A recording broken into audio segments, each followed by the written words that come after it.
Good afternoon, everyone. I now call the June 22nd, 2021 Special Administrative Briefing and Work Session of the Marion County School Board to order at 4 p.m. Please silence your electronic devices to avoid disturbing others. I will now ask the School Board Attorney to explain the rules for this work session. Thank you, Chair Thrower.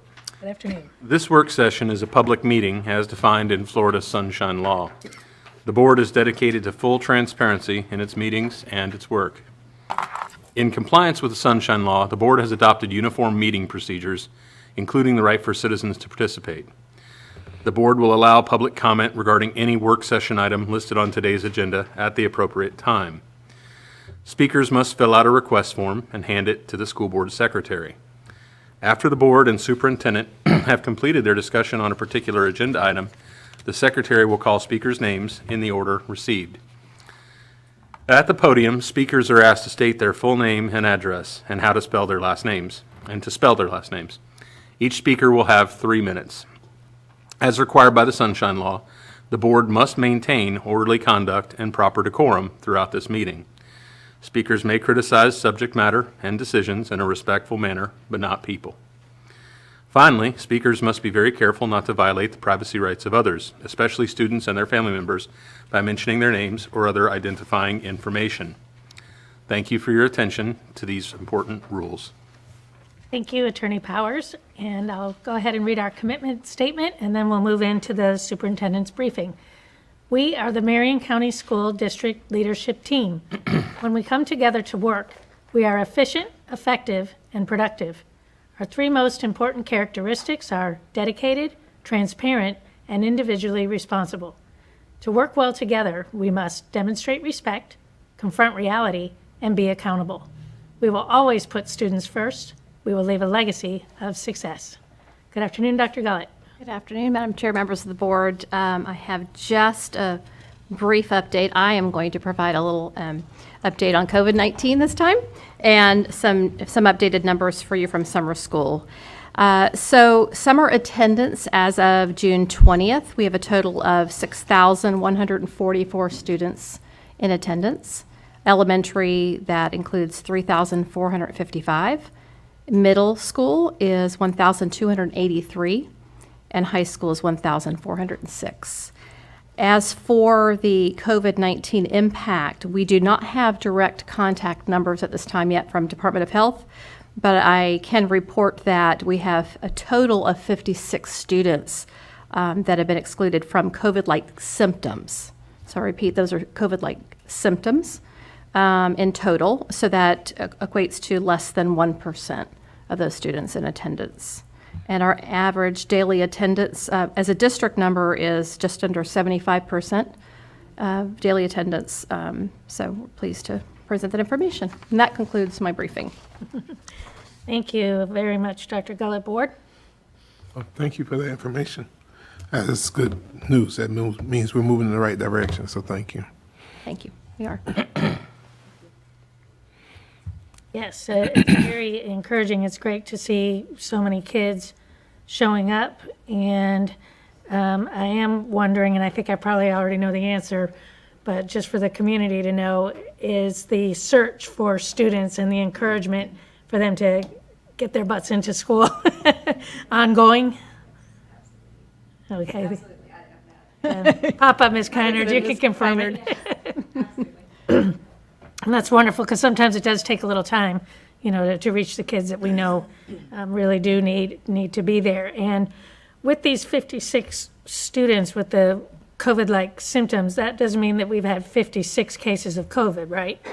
That is correct. At our last call, we had 2 confirmed cases. I cannot say that that's currently still the number. We will have, of course, our weekly update on Wednesday, which is tomorrow, and we'll provide information when we meet again. Okay, that's great, because I know that we're looking and following this data in terms of our decision-making going forward regarding the continuing the optional face coverings for the start of the school year. We've always said from the beginning that we were going to be flexible and fluid and go with the data and collaborate, with all of the professionals on our decision-making. And it's looking to me like that continues to pay off for us, and that we are moving in a very, very good direction for maintaining ourselves just the way we are right now in terms of what we're requiring or not requiring of students and staff. So it's good to open that conversation to the community so they know that we're really looking at it and it's at the top of our minds, along with a lot of other things. All right, thank you, Dr. Gullett. All right, and next we will be hearing from Mr. Stephen Ayers regarding the Evergreen attendance zone. Good afternoon, sir. Good afternoon. Good afternoon, Board Chair, Madam Co-Chair, Board members, Dr. Gullett, Attorney Powers, Ms. Martinez-Lopez. I'm here today to talk about the Evergreen attendance zone, but before I get started, I want to let you know that this has been a group effort from a lot of people. It's not, I'm the one that's presenting it, but we've got Mr. Jacobs in my office, Mr. Herlihy, Ms. Rora with Transportation has been involved, Ms. Kynard, Ms. Hembrook with Elementary Ed has been involved, plus the principals. So this is a group effort. I'm the one that's presenting it, but I want to let you know that there are a lot of people that have talked about this. All right. With the Evergreen attendance zone, there are a couple steps, and step one has been completed. Step one was to place all current Evergreen students following the requirements from the Florida Department of Education. That meant that they were placed in higher performing schools to be assigned with effective or highly effective teachers. We set up monitoring of the students, and we'll monitor them for 3 years with reporting to the state, and then all students have been placed and the families contacted. So these are the existing Evergreen students, and step one has been completed. And quite a few Evergreen students are actually attending summer school at their new school, and enjoying it and getting acclimated. Step two is to establish auxiliary zones for the Evergreen school zone. This is for students that live in or move into the existing zone. The proposed auxiliary zones were determined based upon receiving school facility capacity, neighborhood cohesion, and estimated time on the bus. So we're proposing 5 auxiliary zones for Evergreen Elementary School zone. It would be a Spar auxiliary zone, a Shady Hill Elementary auxiliary zone, a Ward Highlands Elementary auxiliary zone, a South Ocala auxiliary zone, and a College Park auxiliary zone. And again, as you look at the map, the zones were determined based upon, again, receiving school facility capacity, keeping neighborhoods intact, and then limiting the time on the bus. When you look at the impact to the receiving schools, there's a chart here that you have in your paperwork that I just want to explain just briefly. Where you see all 5 auxiliary zones. That first column are the students that have already been placed at those schools as direct placement because they attended Evergreen Elementary School. The next column, which consists of 124 students, are students that live in the zone but are currently attending another choice school by either parent choice or an ESE placement or on a voucher scholarship program. And so that's existing for 124 students. Not all those students would choose to go to the new zone school. Some of those students will maintain at their current choice school. But when we look at maximum impact, we have to account for all students. And so the next column is the maximum impact potential for that receiving school for those attendance zones.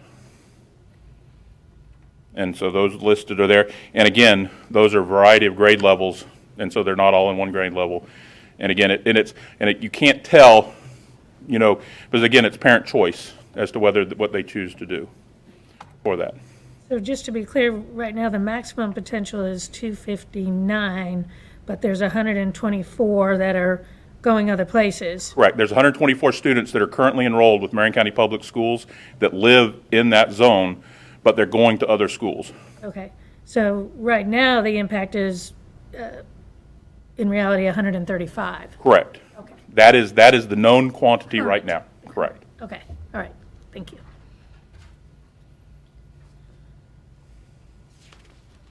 And so I'll go back to the slide with the zones. Are there any questions from the board on those zones?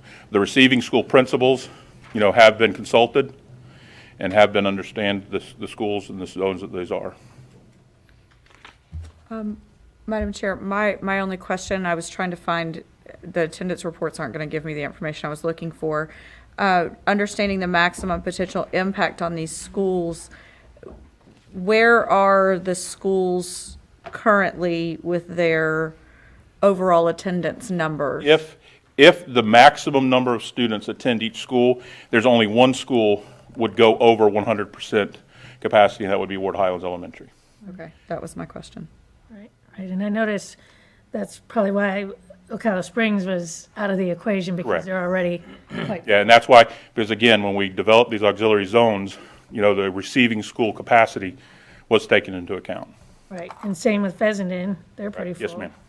And Oak Crest, by nature of its current status, is a non-starter, Correct. right? Same thing with Wyoming Park. Okay, and, Yeah. but not Same with Wyoming. Millennium Park.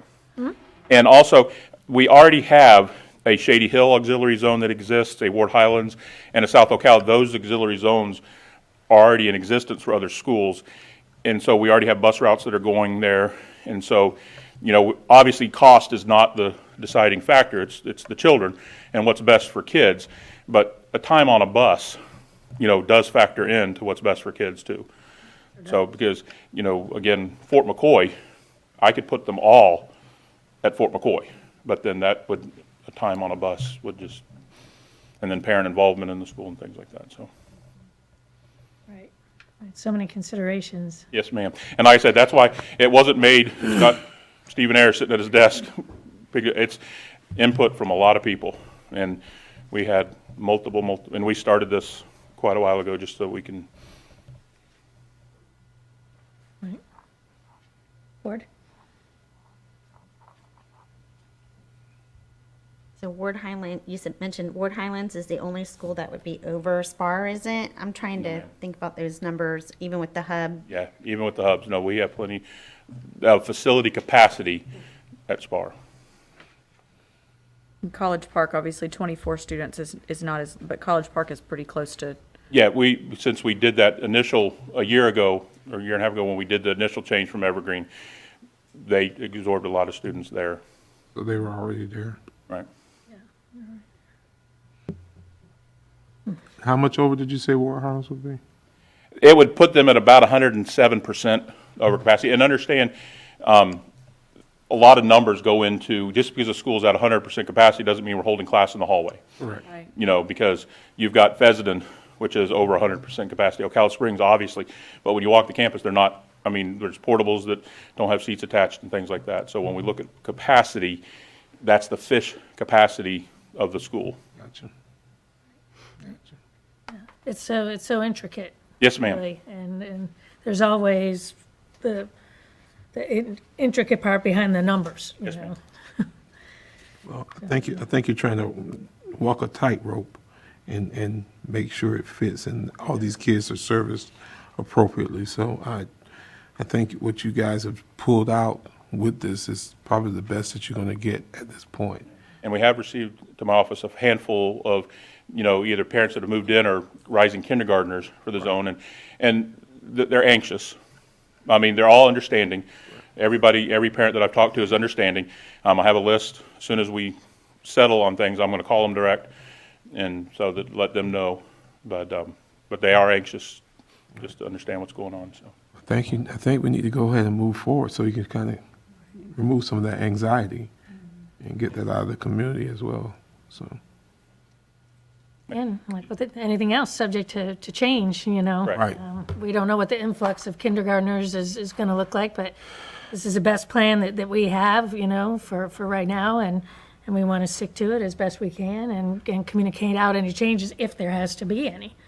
So I agree with getting it out there sooner than later, because every parent wants to know. And I just appreciate the due diligence. That you can tell that it wasn't something that somebody just threw together. Each one of those streets is accounting for a different student here or there. And so it was very purposeful in how these lines are drawn. So thank you for that work. Collectively to the team. Yes, collectively, 100%. Right to the team, yeah. So I think about all those yellow buses rolling around within those colors and just figuring all that out and the routing and making it all make sense. So it's really good to see all the players at the table, and thank you all for everything that. With that, Chair Thor, With that question, I guess it's from Ms. Rohr, what would probably be the average amount of time kids are going to be on the bus? I know that's probably, Hard, the average amount of time, when I work with Mr. Rohr, and she can attest to that, because, you know, with how many kids are on the bus, how many stops it's gonna make, when we do it, we can do, with our mapping software, you know, mileage, right, but without knowing exactly how many stops it's gotta make, how many kids are at each stop, you know. right, Traffic lights, how many stop Right, signs, right. how many. right.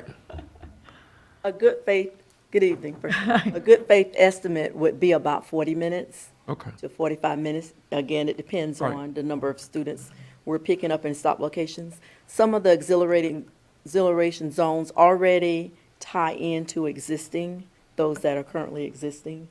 I think SPAR is the newest, but again, we're up to 326 on SPAR, so we're fairly close in that area.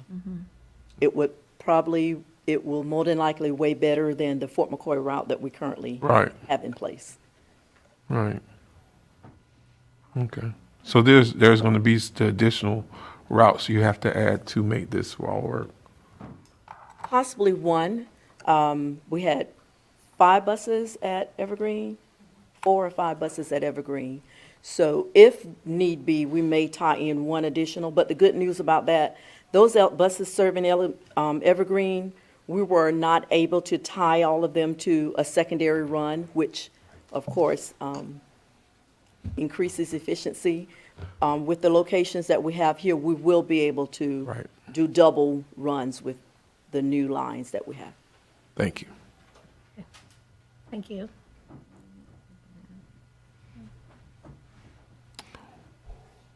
So, Mr. Ayers is likely looking for consensus from this board to go ahead and Correct. move forward with this initiative. You got it from me, so. Me too. Fine. Yes, roll on. All right, thank you for your support, we'll start it. Listen, thank you to the whole team. Yes, thank you, I, like I said, I'm the one up here presenting, but, Yeah, it's a team effort with everybody has their expertise, so. You bet. Well, please extend our appreciation to them. Yeah, most people He are here. brought them with, y'all go ahead and Most stand people up. are here already. Stand up so we can see you, because we already know, but sometimes other people don't know who y'all Make are. sure you understand, Stan Jacobs is my coding specialist. Dave Hurley, Becky Moore. Come on, guys. Big Thank you, knowledge. guys. I appreciate you. Thank you. Thank y'all. All right, thank you very much. Okay, Thank you. thanks. All right, so we'll move on to board comments, I believe. Guess we'll start with the vice chair.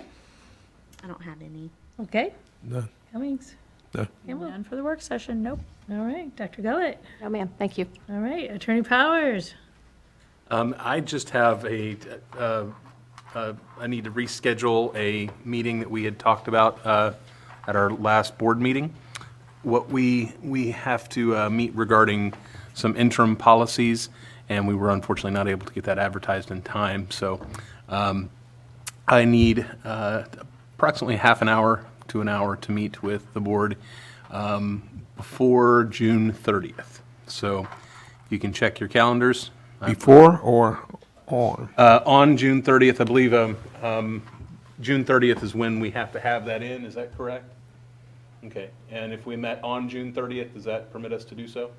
Okay, so I'm speaking with Teresa Boston Ellis there, because she's the one who's taking care of some of those audit procedures for us, so. Yes, June 30th would be a good date if everyone has some availability. We just said the 30th, right? Yeah. Yes, and it looks like it may not be able to happen until closer towards the end of the day, about 3 o'clock. So I know that's taking it down to the wire, which none of us like to do, but it's that time of year and we need to make sure we have a quorum. So if 3 board members can commit to 3 o'clock on the 30th, then we'll get it done. Be here. Okay, we will advertise it and move forward. All right, sounds good. Thank you very much. Thank you. All right, Ms. Martinez Lopez. I have nothing, thank you. Okay, and seeing nothing else, we will go ahead and adjourn at 4:20 PM. Thank you.